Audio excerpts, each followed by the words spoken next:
Hello and welcome to Sean White's Solar and Energy Storage Podcast.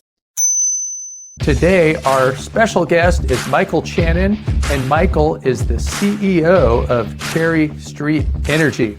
Welcome to the show, Michael. Thank you so much for having me, Sean. It's great to be on the show with you. Yeah, it's great to talk to you. And before we even got started, we were talking a little bit about some history of the name of your company, Cherry Street Energy. And I was kind of thinking of even asking you that. I'm kind of interested in those kinds of things. And so maybe you could let us know how that came to be and, the mayor, how the mayor was involved and your clothing store, all that kind of good stuff. Of course. So I'm from Macon, Georgia, which I often would reference as the center of the universe, or at least the center of my universe. And in Macon, my hometown, my grandparents had a clothing store on Cherry Street. And 10 years ago, I started Cherry Street Energy, and in starting the business, which was going to be a power company that sold electricity predominantly from solar panels, she said, but don't name it one of the sun puns. Name it something that means something to you. Yeah, no, sun power was taken, all those things like that. Sun power was taken. Sun Edison existed at the time. Solar City existed at the time. Sunrun existed at the time. Sonova existed at the time. In any event, name it something that feels like a hometown where, our goal is not just to go Atlanta to Augusta in Georgia. We want to go Savannah to Seattle. Make it feel like it could be in any hometown. And because Washington had chopped down a cherry tree and most cities had one direction is first, second, third, and the other is usually a collection of trees, it felt like every town could have a cherry street. And so we were Cherry Street Energy. And the first pitch was actually to the mayor of my hometown, a man called Robert Rickard. And 5 minutes into the first pitch for this power company, he says, let me make sure I got this right. At no cost to the city, because you're going to pay for this infrastructure, you'll save the city money because your electricity is less expensive than what we pay the utility today. And I get to stand on the front steps of City Hall with that photo man taking my picture, telling everybody I'm going green.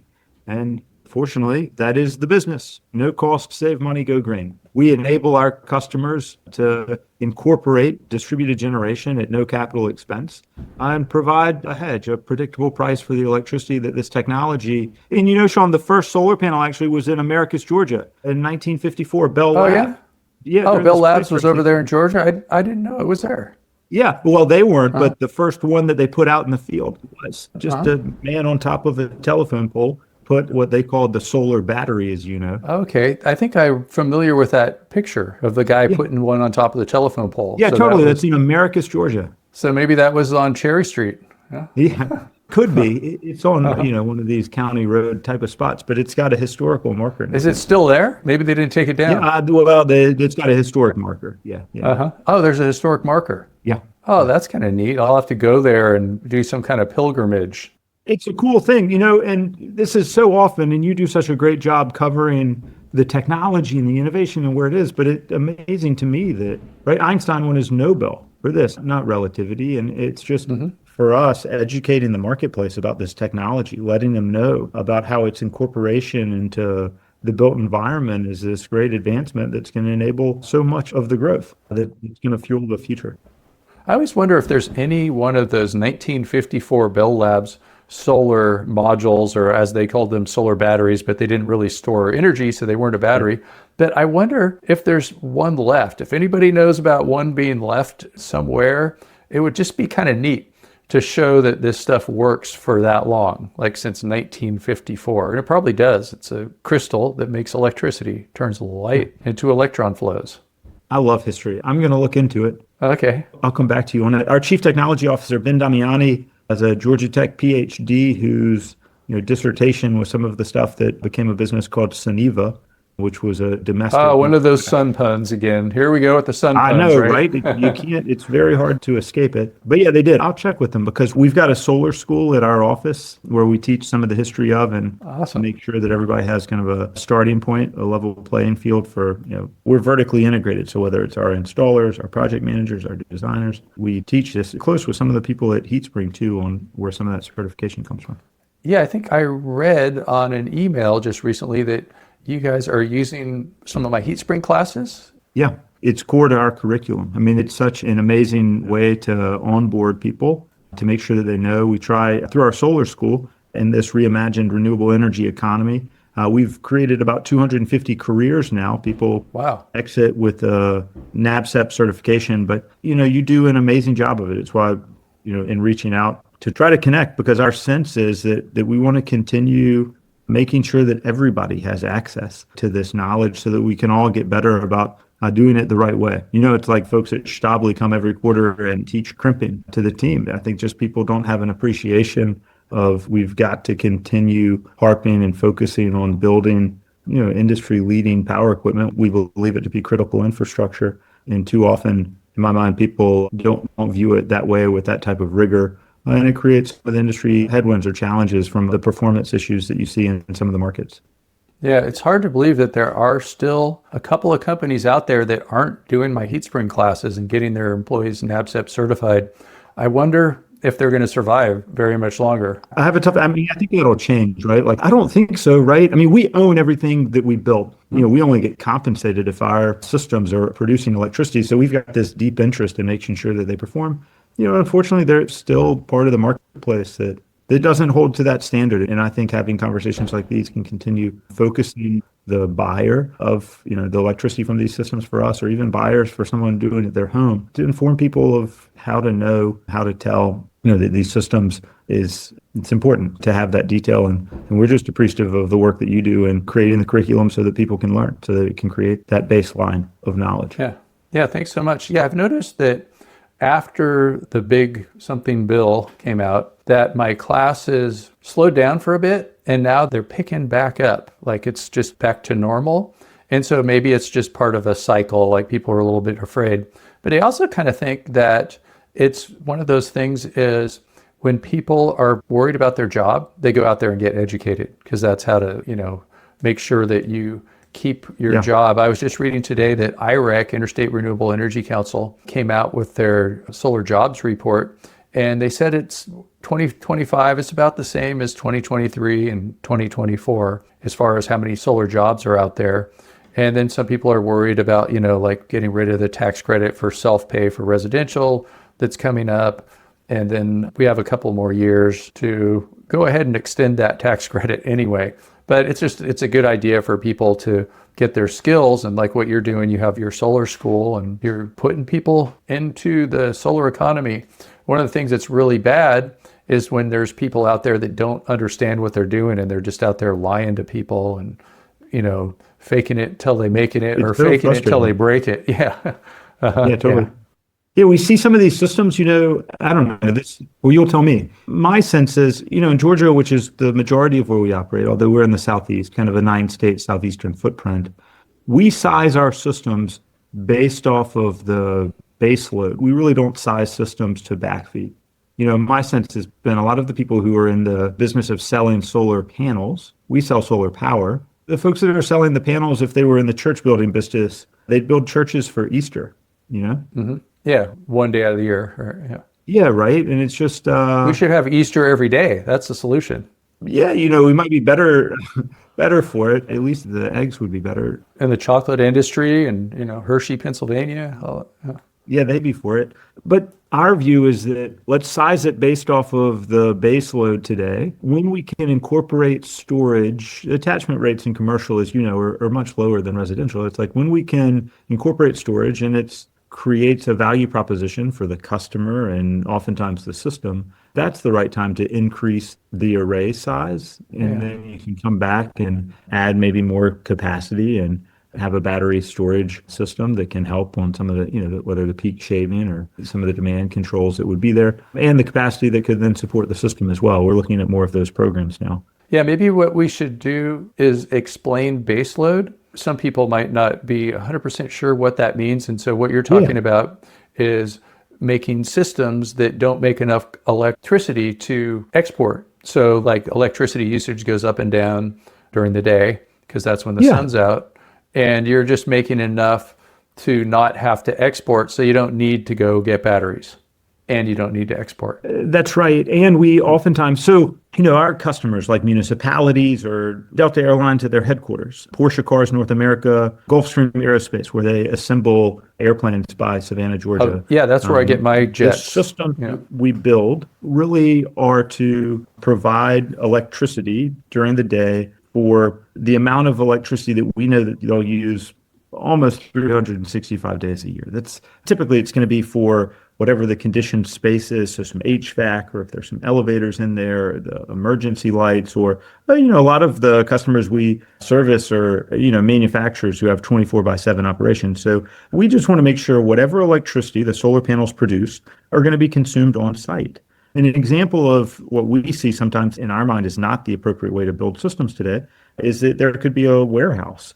It could be a 250,000 square foot warehouse. It's a lot of roof space. That's to say there's a lot of energy that could be produced from solar panels on it. But that warehouse, doesn't have a lot of HVAC, maybe has lights that are on, controlled by movement. That means that a lot of the electricity that would be produced would produce more than that base load, the core amount that would be utilized. And so thereby the electricity the solar panels create would go back to the distribution system, the wires that are run by the utility or some other means. And there's both electrical consequences of that. The system could need to be improved electrically to allow for that to occur, some upgrades to that system to make sure that it could safely operate. And in our estimation, while there are some programs that can compensate people for doing that, it might be unnecessary to do so today, and that once you could incorporate a battery or once you could take some other steps to prepare for that,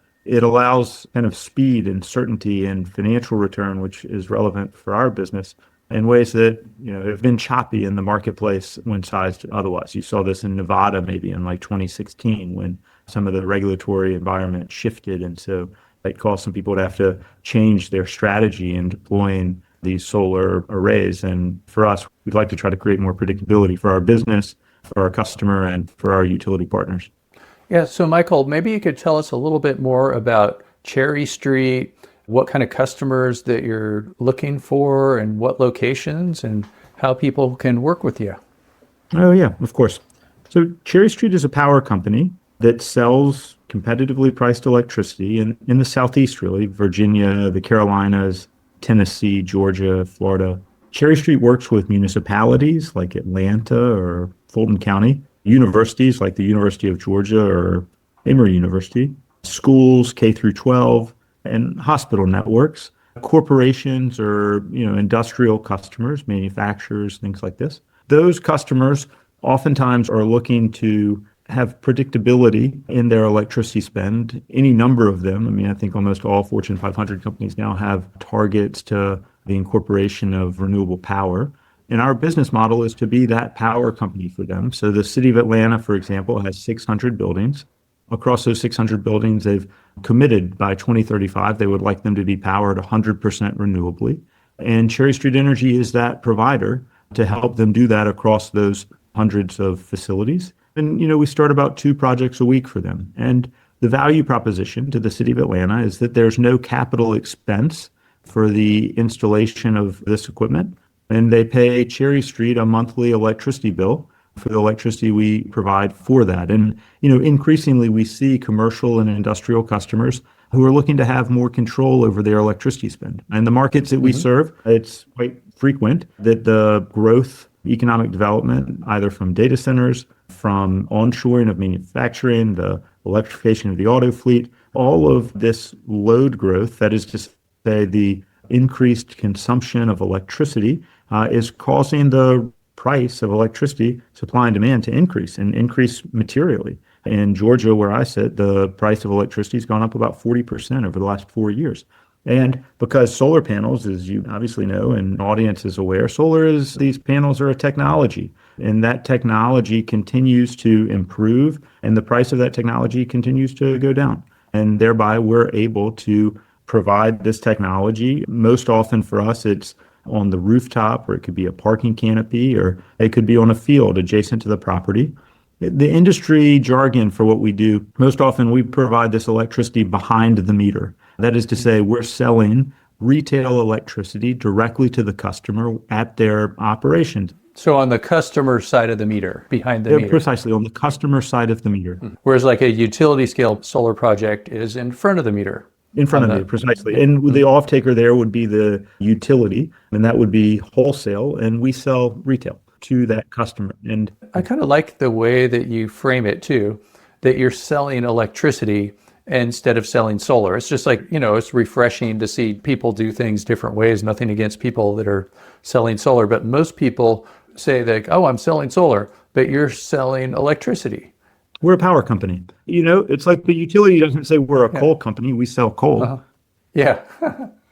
How much coal do you put on these buildings? Just kidding. Yeah, right. It's like, well, and back in the day they would. One of our customers, the very first one at it's the Sheriff's Investigative Center in my hometown at Macon, but the Sheriff's Investigative Center is in the old Sears Roebuck building. And what's cool is it's right next to Riverside Drive in Macon, Riverside. It took me too long in life to appreciate that a Maine lobster was a location, not a course. And a Riverside Drive is because of its adjacency to the river. And it's because the Sears Roebuck had a coal furnace in the bottom, and the easiest way for them to get the coal was off of the river, right at Riverside Drive. And so we're putting a battery right next to that old coal furnace, and that facility is going to be powered by solar and storage, and they'll buy electricity from us for 20 years from the date of the last installation or improvement. So what's up with that coal furnace? Is it just sitting there vacant, or is it turned into some kind of art display thing or something? No, I know it would be such a cool art display. We've talked about it. I want to do, the infographics people do. I'd like to do the history of heat. Great. And you could start first, we can create a spark and light a fire, and then we contain it, and then we, go through this industrial revolution, and you've got coal. But right now it just sits there. It's just kind of this open furnace that you can see. Yeah, and sometimes they are repurposing like old thermal plants. Yeah. And they're taking electricity, like probably from solar and wind, and then heating up, say, rocks for energy storage or something else that will make steam. Interesting. Like later on, because you could store it. We've looked at a couple of pilots with coal ash, actually, kind of like geothermal, but using coal ash, because you've got these major plants that have a ton of coal that's just buried the ash without anything to do with, and that there could be some pretty interesting opportunities with that. Yeah, I remember the David Brower Center in Berkeley. He used to be the president of the Sierra Club. Yeah. And they made this building, like super LEED platinum building. And when I was getting a tour of it, I remember they said that they brought in, I think it was coal ash from China for the cement. And I was like, well, why didn't they get it from the US? And for some reason they had to import it. And they said it makes better cement. I don't know. That was 15 years ago. Yeah. Yeah. We need to find something to do with some coal ash. It's a problem, as you know, this off balance sheet liability that a lot of incumbent utilities are tasked with figuring out what to do. Yeah, I don't have the answer for that one. Just don't make any more of it. It's not cost effective anyway these days. No. Yeah, it's pretty amazing. And if you look at the utilization rate of a lot of those coal plants, they're really low and start to get unprofitable to maintain because of that. It's one of the realities. Sometimes I describe, are you familiar? There's this book called The Emperor's Wearing No Clothes. Oh, sure. Yeah. Yeah, there's like the boy in the tree, And I tell people sometimes I just feel like that boy in the tree, because organizationally, our business is apolitical, and we're a power company formed in the South. And a lot of times I talk to folks and they're like, how do people view, solar technology and the incorporation of it and all of these other pieces? And it's like, we view it wonderfully. It's this, you've read, I know, the New York Times article from the 50s that described this, the miracle, the recognition of man's one of the longest dreams of like capturing the energy from the sun and providing it and powering our lives. And it's just unpractical to use something else. Our sense is that it is by far solar, the least expensive and fastest way for us to address the needs of our society, because we believe for power to be a right. I mean, it's why we created utility monopolies in the first place. And these other resources are finite. It's like we used 1 million years of dinosaur bones in 100 years. And as we work through this, we're not going to have enough Wyoming River Basin coal. The natural gas prices are volatile. Getting a natural gas turbine is, 6 years, and then you got to get it permitted, and then you got to have the pipeline to get it there and the transmission to get it out. And those pieces are complicated. And so it's just, incumbent on us to continue educating the marketplace about the benefits and need for incorporating this technology that is so well known. Yeah, I really like the way that you're presenting it. So rather than guilting people about climate change and, stirring up people's political reactionary tendencies and things like that, you're talking about, resilience, making your own electricity, and not even framing it around solar. You're just saying, I'm selling electricity, it's a better price.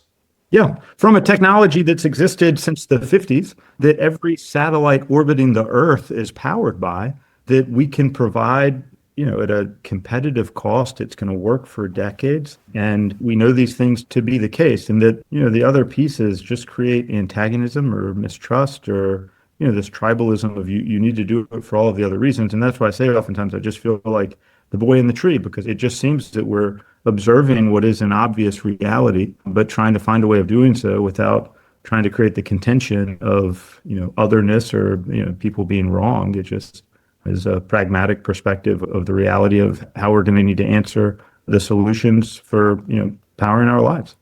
Great, great. Yeah, wouldn't it be funny though if they did have a diesel powered satellite? Well, that's what, part of my talk track is I usually say the reason that we chose this solid state technology is you can't send an astronaut up too many times with a jerry can. Uh-huh. I know. Then they have to haul up oxygen and all that kind of stuff, Yeah.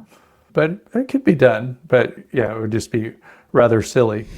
We interrupt you for a very important announcement. Shaun White's Solar and Energy Storage Podcast has been brought to you by Shaun White's Solar and Energy Storage Podcast. That's right, Shaun White is sponsoring his own podcast, and he wants to remind you to go check out some of his classes.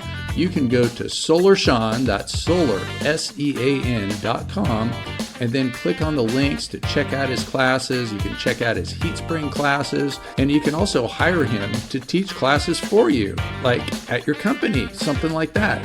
Now back to the show. Yeah, I'd love to know, any of the things that you're thinking about or as you see the marketplace, because it feels like, people always reference this solar coaster, and it just feels like that's kind of the work. I mean, I'm not sure how to figure out. I was in Houston a couple of days at the beginning of this week with a couple of solar panel manufacturers that are all waiting on a 232 ruling to decide what comes next. That's wonky in a Section 232 of U.S. trade policy, but I'd be curious, how you're thinking about the marketplace with a lot of the noise. You mentioned the bill from the summer. Yeah, so as far as, like you said, the solar coaster, I think that anytime you have some kind of disruptive technology, like, do you remember when they invented the wheel and fire and the, riding horses, automobiles, just electricity in general? It's like anything that grows super fast, these, tech companies that took off like crazy, the people that are ruling the stock market, the richest people in the world, it goes up and down. Like, I forget, like, if you look at all of those stocks, like, what is it, Amazon and Apple and the FANG stocks and all that, there's times when they drop 50% and more. Yeah. And so it's just all part of maturing for something that's growing really, really fast. Yeah. And we had all these incentives to, give us the kickstart. And now we're like, some people don't like it when I say cheap because it sounds cheap, but like least expensive form of electricity. And it does make some sense to scale back, but they make it like a roller coaster because they just say, we're going to cut off 30% overnight at this time at midnight. Yeah. Rather than doing 1% at a time. But we're going to survive all that kind of stuff. And in some ways, like when you do stuff like that, it weeds out the weaklings. Yeah. It might get rid of some of like the bad people in the industry that are lying to their customers and things like that are just like profiting off of these incentives. And we'll get stronger. What doesn't kill you makes you stronger. It's kind of my idea. I love the optimism of it, and I share it. In starting it, we trademarked do good and do well. It really is the mission of our business. You did? You trademarked it? Yeah. Dang it. I can't say that anymore. It's cool. You'll just get a letter from us. I trademarked the word and. How about that? Everybody owes me now. You and Michael Jackson with the happy birthday song. It just, we wanted to try to say, it was that. Simple as sunshine. Do good and do well. Yeah. 100-year business. 100 years is my grandchildren's grandchildren. And the decisions that you make when trying to build a 100-year business are just different than the others of the opportunism that can exist. And so I share your optimism. The transition to this technology is inevitable and necessary. And so then for us, it's just incumbent to create a platform that can absorb, some of those shifts that are going to come. Although I'll say our business was never predicated on the tax credit, so we were fortunate in that. I mean, we set up our returns and our pricing and all of those pieces to not be reliant on the tax credit. And then, from a supply chain, generally we're so small. Let's just say we're not building these 500 megawatt fields or stuff like this. We have an ability to kind of absorb some of the other swings that occur and consequently just kind of stay heads down and keep serving our customers, building careers in the communities we serve, and help people learn about the benefits of this technology as it becomes more available and affordable. And as you say, do it the right way. There are a lot of folks that lie about how rates work and what savings look like, and it's just not how we build. Pretty cool. I can identify with what you said about the 100-year business. I grew up on this property that my family came to in the 1850s. 100 years before that, solar module was installed out there in your backyard. And I grew up on it. My grandfather was born on it. His father was born on it. And the previous ones, they came from Europe. Yeah. And so I actually just moved back. And I'm like, a lot of my decisions are based on things that are going to happen a long time, from now, like 100 years from now. And I want to make sure that it doesn't disappear and like somebody doesn't just cash in one day and go like, haha, I'm rich.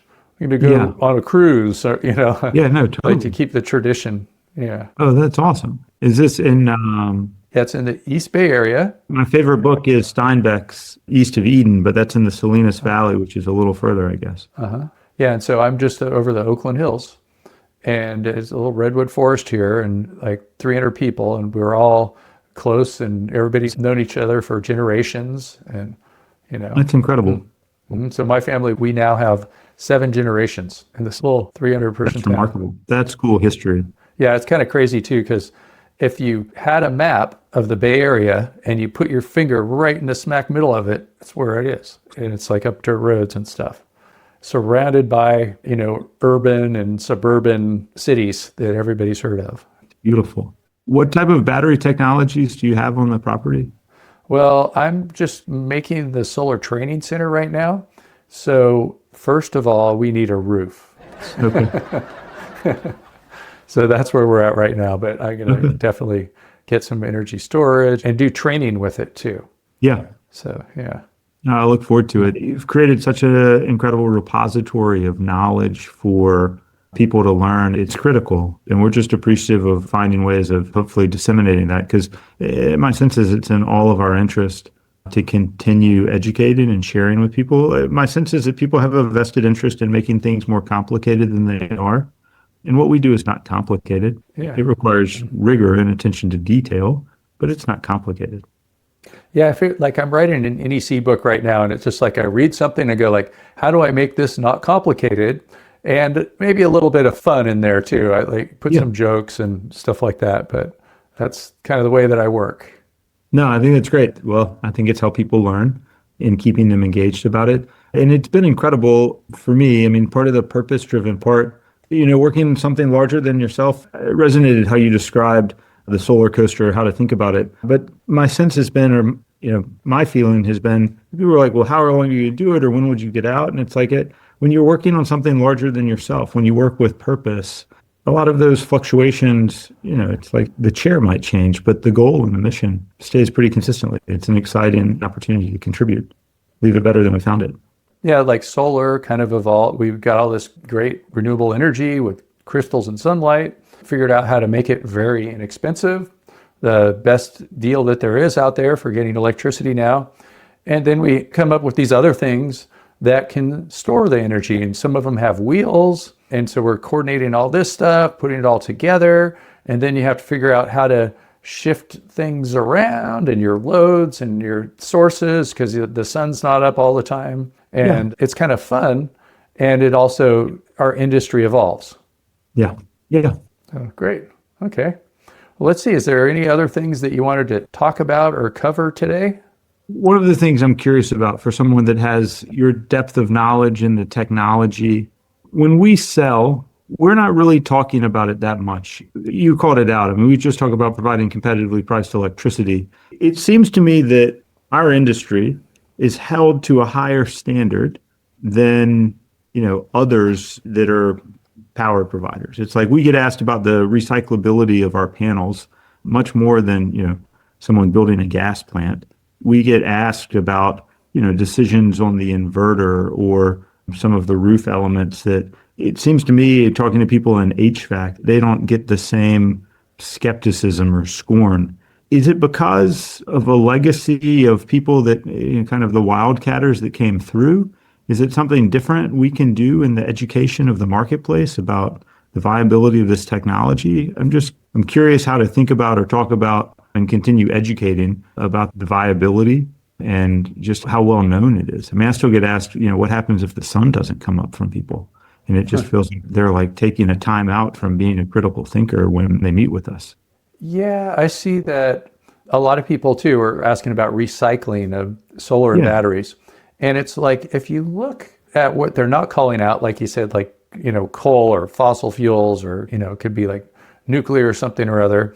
It's like the solar and the batteries that we're doing, you can pretty much eat that stuff. I mean, it's very non-toxic. I mean, it's like, we're probably like when we eat some food that has 100 ingredients on it, it's probably worse for us than like popping a silicon solar cell or a lithium ion battery, And if the lithium ion battery, like some of that has phosphorus, it has iron in it. Those are essential elements that we need. Yeah. Silicon is the second most abundant element in the Earth's crust. Yeah. It's just not really toxic bad stuff, but it's evolved out of things that were toxic, like lead acid batteries. I was like, lead, that's really bad. And other sources of energy.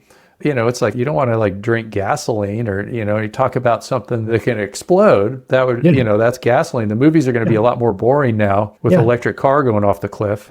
You can't really do Die Hard anymore, Yeah, we have these remarkable rules where that battery can go and how it has to be stored and some of the code. But like you can buy a propane tank at any gas station in the bay and like let it hop a couple of feet in the bed of your truck as you're just like bumping back home. And there's this like asymmetry of risk tolerance. Yeah, it's like, it seemed to me that we're held under higher standards, and that probably has something to do with just being the new technology and moving so fast and being unfamiliar to people. Yeah. People are familiar with gasoline cars, and then one of the things that scares me a lot about these newer gasoline cars too is the motor automatically turns off and then it goes back on and it turns off, and then you can carbon monoxide yourself in the garage without knowing it. Yeah. And so that's kind of a bad thing. You don't need oil changes anymore. Saves a lot of time, like going to do all the oil changes. But it just seems like it's the new thing. I imagine too, like, I remember seeing these old pictures from 1900, their drawings in New York City, where they're just like, electricity is dangerous and evil. And they had these wires coming down and hitting the horses, and people were like getting shocked and falling over and dying. And the street, with the horses, I guess, the thing that was killing people was just like horse poo. The biggest reason for the transition. Yeah, I guess they're just like New York City or all the big cities would just be like tons and tons and tons of manure. And it was like a huge business to, haul that stuff out of there. And it's like, I have 2 horses on this property. We've had horses here since the 1850s. And it's just like 2 of them, they stink pretty bad, Yeah. Can't imagine if just like you go to work on your horse and you have it sit there while you're at work. And I mean, it's just like, it's going to make a mess. Yeah. I'm told that in Exxon's filings, they suggest that the known reserves, available oil, crude that we would have to power, those combustion engines takes us to like 2070, which functionally feels like tomorrow. That's the other piece of, I use that boy in the tree metaphor when talking through with folks. So they're like, I'm not sure about the electrification of the auto fleet. Is that really going to occur? To me, it is inevitable. It is absolutely going to occur because we're going to run out of fuel. And they have to. It's why these major corporations are making the decision to fully pivot what they're going to manufacture and produce. And it seems, or I imagine in some of your training programs coming up, we do solar and storage, and increasingly our customers for fleet charging, the cities or on campuses, hospital networks are asking us to also put in some plugs for electric vehicle charging. And then interesting with that becomes necessarily the incorporation of controls. So our controls, whether it's for HVAC controlling on the demand side, or some of the controls that can exist for EV charging, just to make sure that the demand spikes. Demand spikes meaning a lot of utilities charge based off of how much consumption is coming at a point in time, not the total amount of kilowatt hours consumed. And they charge for that, and we can control to make sure that it doesn't go over certain peaks, to make sure that the bill stays in a certain range. And electric vehicle chargers are, like hair dryers. They just could have these huge spikes in the amount of consumption for when people plug those in. Mm-hmm. Okay. All right. I'm really appreciative of getting to spend the time with you, and I'll let you know when I'm in the Bay Area. I'm there every 6 months or so. I'd love to. Okay, yeah, let me know. Thanks. Show you what we're doing out here. And let's see, where can people find out about you, Michael Chanin, and Cherry Street, and how can we all do some business with you? Please, we'd welcome having a conversation. We're cherrystreet.com, all spelled out, or come see us next time you're in Atlanta. And our team welcomes having conversations, whether it's the very beginning of someone building a new building or someone that owns a fleet of properties that's curious to understand how to take control of their electricity spend, and then work with them for a long time, providing them that predictably priced renewable power. Great. All right. Well, thank you so much, Michael Chanin, and thanks for listening to Shawn White's Solar and Energy Storage Podcast. If you want, you can go and get yourself NABCEP certified, which leads to a better life. It makes you healthier, it makes you live longer, and it makes you have a steady job, and it gives you better luck in life at finding significant others and keeping them, and happier marriages, and it saves the planet, and it makes so the planet will be around for not just 100 years like we were talking about, but 1,000 years. So thank you everyone for listening and being part of the solution. And thanks a lot, Michael Chanin. Let's have a good one. Woo!